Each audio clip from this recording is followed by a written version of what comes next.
Hello guys, welcome ulit sa channel na to. At ngayon is mag-unbox ulit tayo ng deluxe figurine set from Disney animation movie na Aladdin. So, kwento ko lang yung konting story about sa set na to. Actually, ang set na to is very rare. Yun ang maraming set na lumabas pero hindi sila kompleto or iba yung positioning nila. And gusto ko yung iba naman wala si Abu or wala si Sultan, wala si Carpet. Ito yung isa sa mga ito yung complete set nila na mostly na main characters is nandito. So, ito yung talagang hinahanap ko.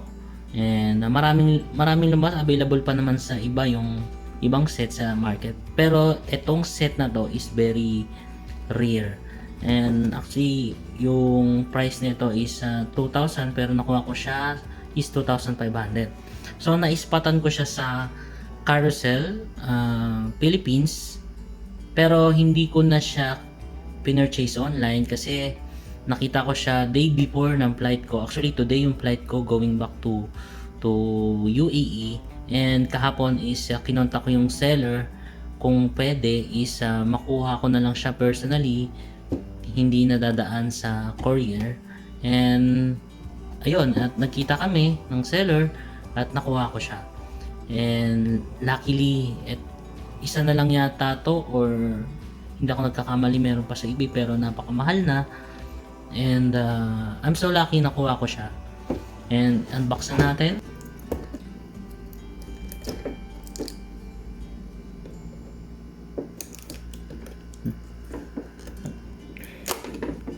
I'm so lucky no na nakuha ko siya in mint condition. Malalaman nyo naman na mint pa siya kasi hindi pa nabubuksan itong side na to.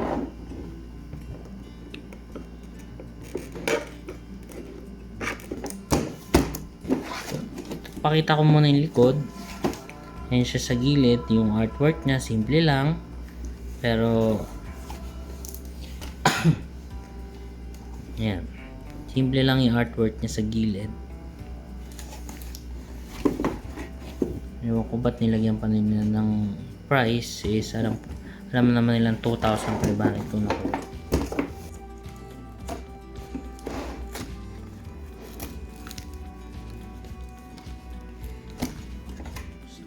So ayan siya sa ilalim.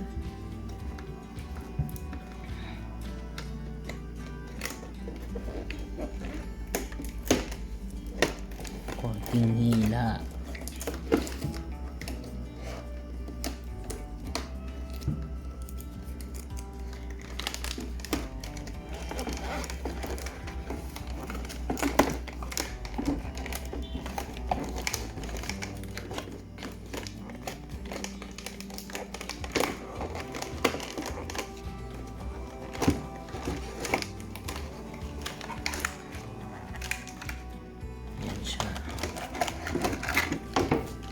Pwede nyong itago yung packaging, pero ako bakit itapon ko na siya dahil atakaw space siya. At pwede ko namang itago na lang yung artwork niya sa loob. Yun lang.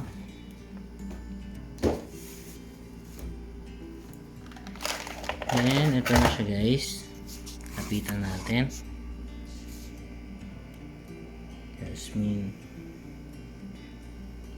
Ang ganda ng details sila, very simple lang pero pulido. Not that perfect pero at least, di ba? Okay. So isa-isay natin.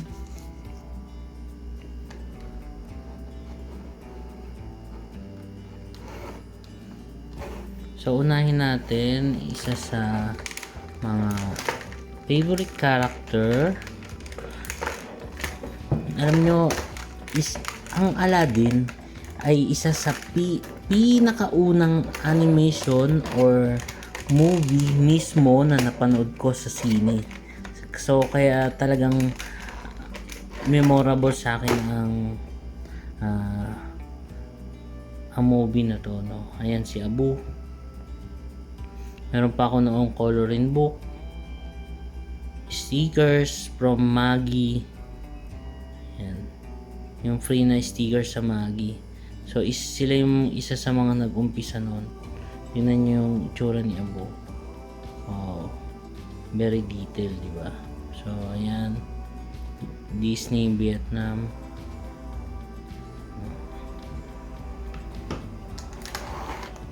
Of course, ang ating bida, si Aladdin.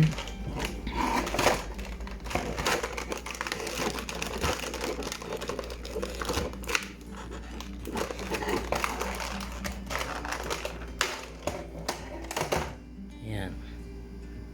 Actually, no, dahil siya naman ang bida dito, itong set na to is dalawa ang Princess Jasmine, dalawang version.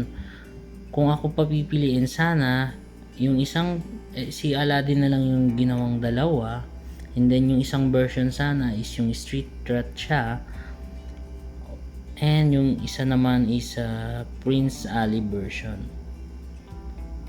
Ayan. Kita nyo naman yung details sa likod. Very simple. Ayan. Yung patch nya dito. Okay. Of course, Princess Jasmine.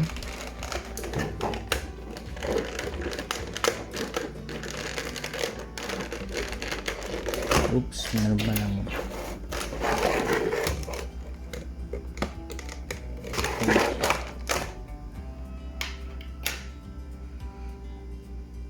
So, ayan siya. Hindi ko alam kung tama or accurate yung suot niya sa movie. Well, and syempre hindi mawala si Raja, yung alagang tigre ni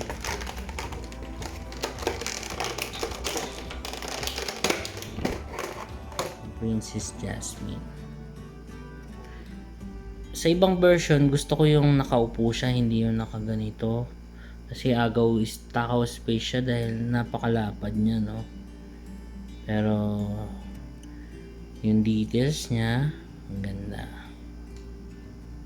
Alam niyo guys, yung Aladdin, isa sa mga favorite movie ko din. Gusto ko rin yung ginawang live action version.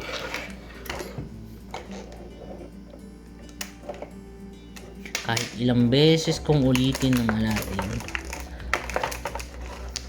dahil nga isa siya sa mga una ko napanood na nung bata ako, kaya ako nahilig sa Disney, and very memorable sa akin. Ewan ko kung mukha talaga to ni Princess Jasmine compare sa isa. Ayan. Mas cool to. Ito okay.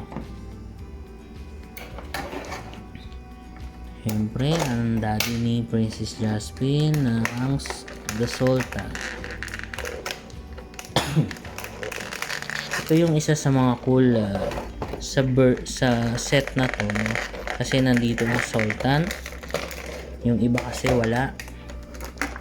Iba naman nandun siya pero ibang character naman yung wala, no? Yes, I consider him na isa sa mga major character ng Aladdin. Medyo funny lang siya yung design niya, pero okay na din. Ayan. Of course, si Carpet, Magic Carpet. Very simple lang siya. Ewan ko kung paano siya natatayo. Ayan, siguro ganyan. Parang ang hirap. Parang hindi siya basta-basta natatayo. So, tignan natin yung details. Naka-emboss naman. And okay naman. Maganda. Pero parang ang hirap niya lang ipatayuin. Sana hindi siya maputol, no? Ayan.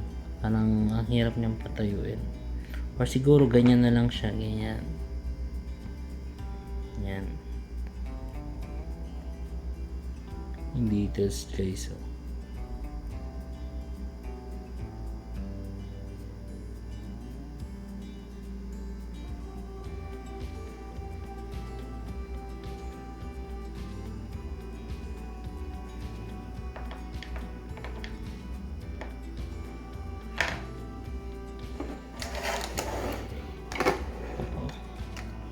Next naman natin is si Jafar, ang main antagonist ng movie na to.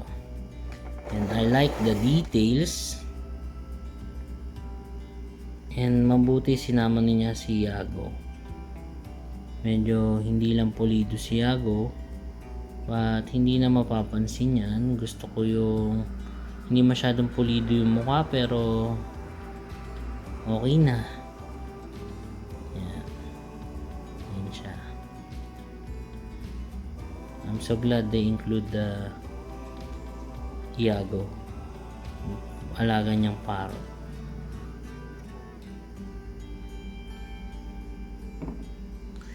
And the last but not the least, sino bang hindi kagusto or sinong hindi favorite si Genie? Of course, si Genie is ginaganapan ng late great comedian or actor na si Robin Williams, no? Ginaganapan siya ng late great actor or comedian na si Sir Robin Williams. Lahat siguro nakapanood ng Aladdin is favorite ang character na si Genie. So gusto ko yung position ni Genie dito, kasi yung iba nakahigang ganun, and of course mabuti na lang in-include nila yung magic lamp, kasi importante din yan sa takbo ng story ng movie. Ayan. Wow.